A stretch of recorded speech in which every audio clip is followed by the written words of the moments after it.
SpaceX Waives 6-month lockup for early share resale. SpaceX is letting employees and early shareholders sell their stock before the usual 6-month lockup runs out, according to a Reuters report posted on May 23rd.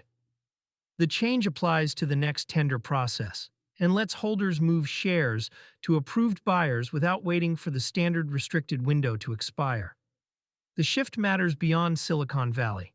SpaceX is one of the most heavily referenced private companies in crypto's pre-IPO derivatives market, and any change to how its real shares move tends to flow through to the synthetic prices that retail traders see on exchanges and prediction markets. The mechanics of the change: SpaceX has historically run periodic tender offers that give insiders a controlled way to sell.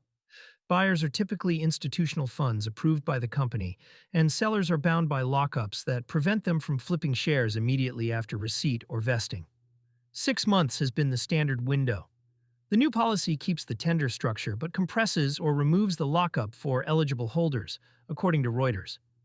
The company has not published a public memo on the change, and the eligibility cutoff has not been spelled out in coverage so far.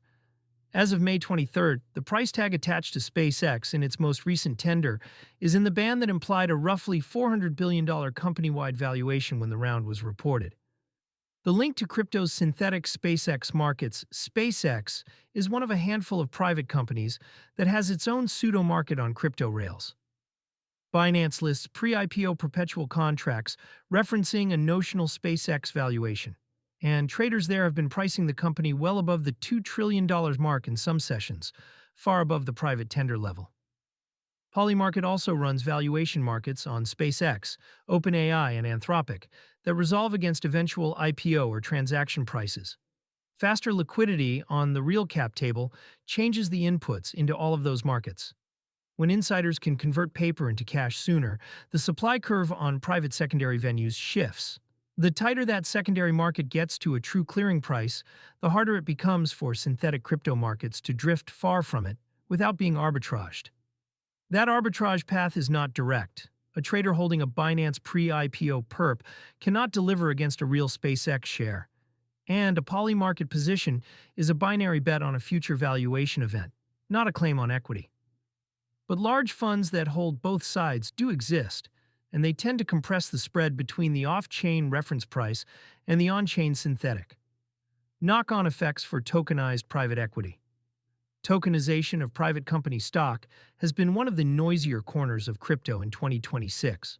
Robinhood and several non-US venues have floated tokenized versions of OpenAI, Anthropic, and other unlisted names, and the SEC has been sketching out an innovation exemption that would draw a narrow lane for actual on-chain equity rather than synthetic price exposure. Anthropic publicly declared earlier this month that any tokenized version of its private shares is void and unauthorized. SpaceX has not made the same statement, but the company controls its cap table tightly, and any tokenized claim on its stock without company sign-off would carry the same legal problem. A shorter lockup does not change the legal posture, but it does narrow one of the practical excuses for synthetic markets. Part of the demand for crypto-native pre-IPO exposure has come from the fact that real shares are illiquid, expensive to access, and locked up for long stretches. If SpaceX is signaling a more flexible secondary market, that demand thesis weakens at the margin for the company most often referenced in those synthetic products. Risk to retail traders sitting in perps. The risk runs both ways. Traders long SpaceX perps at $2 trillion implied valuation are paying a premium over the most recent real tender print. If insiders sell into a more open secondary market and the realized price stays closer to the company's official tender band, those perp positions face a slow grind lower as the reference catches up. Funding rates on these contracts have been positive for months, which means longs are paying shorts to keep the trade open. A meaningful gap between synthetic and tender pricing tends to close eventually, and the holders who pay the funding bill while waiting for an IPO that may not come for years are mostly retail. The introduction of better real share liquidity puts a tighter ceiling on how wide that gap can run.